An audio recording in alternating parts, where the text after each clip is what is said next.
Yes. What's your favorite song to play or that you've written? And is there a difference like between your favorite song you've written and the favorite song to play live? Yes. Yeah, definitely. I mean, I think it would be impossible for me to pick a favorite song of all time that I've written or to play, but because sometimes it can change. You know, some nights an audience will really respond to a song and, you know, amaze me. On this tour, I mean, people have been really getting excited about like songs like Sentimental Tune and The Ocean, like some of the new stuff, and that's been really fun for me.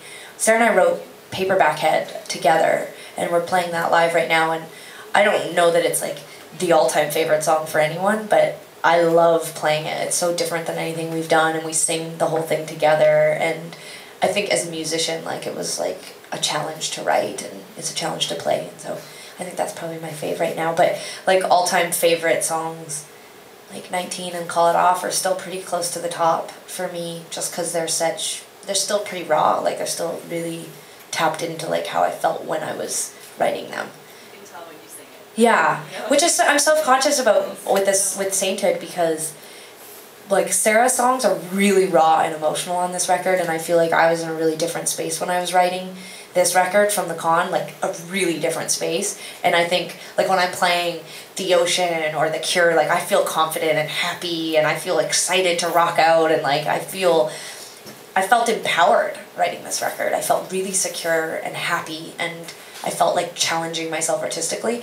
When I was writing the con, I was so depressed and so unsure of what my purpose was, and I was like, we'd never taken a year off before, and I would like lay in bed at night and be like, who am I? What am I doing? What's going on? What's happening?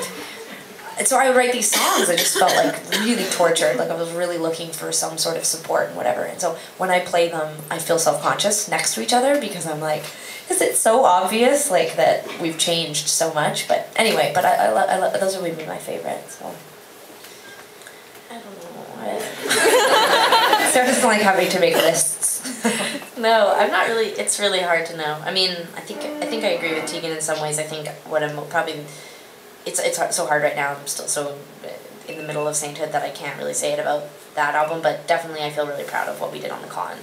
So and I don't have like any hang-ups about that album. Like at the time I was in a really happy relationship, and the muse for me at the time, like I have no conflict with that person, and I like feel very like when I sing the music, it makes me feel sometimes occasionally melancholy, but like it's like it was a really good time. Whereas this album, I'm still very like when you're touring an album and you're in the middle of an album cycle, you almost have to like emotionally detach from it or something, because it's sort of like having a baby, but like putting the baby right out on the like. But you've never had a baby, how do you know? No.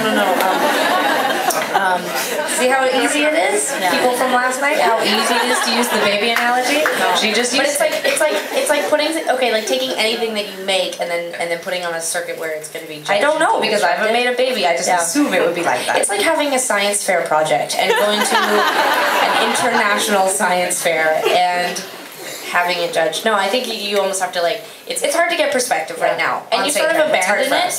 You become less protective of it. Like you're sort of like I don't feel protective of our album. I feel like it's too early to know how it will resonate in the future and how people will feel about it. And you know, I've been paying a lot of attention to the top 10 lists and the year end or decade end and stuff like that, and I was so surprised to see that people were putting the con in the top 10 decade, because that was not a well received album when it came out. It didn't get a ton of great press. Like fans loved it, but it's so interesting to me now that it grew on people. 2.5 years later, like I know that the album made an impact, and so I sometimes wonder if Sainthood will be the same. You know, like if in a few years it will be the kind of thing that I really care about, or if it'll be something that I'm just ready to get past. You know, so like if it was you. I like it. I'm just kidding. I was just trying an analogy. Don't talk about my baby like that. Yeah. Yeah, maybe one more question? Sure. How did you guys get involved with Chris Walla? You know, our publicist in the States was a really great guy, and he worked with like tons of awesome bands, and one of them that he worked with early on in their career was Death Cab for Cutie, so he had a relationship with Chris. And when we were managerless in the beginning of our career, we used to go to Brendan, our publicist, all the time and say, who do you think we should work with? Who's cool right now? What's happening? This is like pre-internet. And he was the one that had suggested JCDC, John and Dave, who did If It Was You and So Jealous. And So we kind of had a similar talk with him before the con, and he suggested we should meet Chris Walla. But you know, it was actually, do you all know? Well, at least for me. John Vanderslice? Yep. John Vanderslice was another guy that we had looked at working with. Well, we sat down and had... Amazing artist, yeah. Yeah, we had dinner with him one night, and we were asking him... Story. Well, because I was kind of in the middle of the answer. But thank you for putting that part in. I forgot about that. We sat down with John, and he also suggested Chris. It's true. Everybody loves Chris Walla. Who doesn't love Chris Walla? Yeah. And he had worked on like the Thermals and the Decemberists and obviously the Death Cab stuff. So we felt like he was versatile enough that he would be able to like, you know, we weren't necessarily exactly like a band that he had worked with before, but we thought that. But he was in the territory of like understanding. And then Sara went and met with him in Montreal. He was opening for. Who are they playing with? Oh no, you should just carry on. I can't remember what band it was. I'm trying to remember right now, but it was that Scottish band that was really popular. Who is it? I wonder. No. I can't remember. Anyway, he was out touring with them, and Sara went and hung out with him at the venue and thought he was really nice, and so she suggested I go meet him, and I transferred it.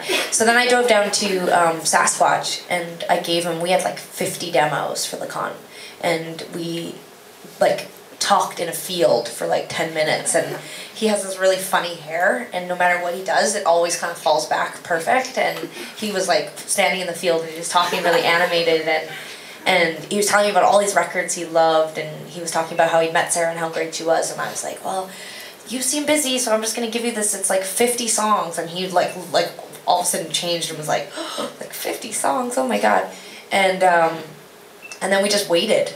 Weeks went by, and then he emailed us and was like, this is my favorite record. We were like, which songs? And but he loved it. He got it. He thought that what Sara and I were doing was really interesting, and he was really open to recording the way we wanted to record. We didn't want to record like drums and bass and then everything else, which is kind of a traditional way of recording. And when he said that he was open to recording backwards, which is what we wanted to do, record all of our parts first, we knew that he was the right guy for us, so then we moved into his basement. Yeah. Thanks for the questions, you guys. All right, give it up for Tegan and Sara. All right, we're going to be sort of forming everyone into a little bit of a line so that you can meet these two lovely ladies, take a picture, and do that sort of thing. And thanks a lot for coming out. Yeah, thank you. And you can hear this on the radio next Sunday night, 7 o'clock. It'll be on our website, live885.com. Thanks a lot. One more time for Tegan and Sara.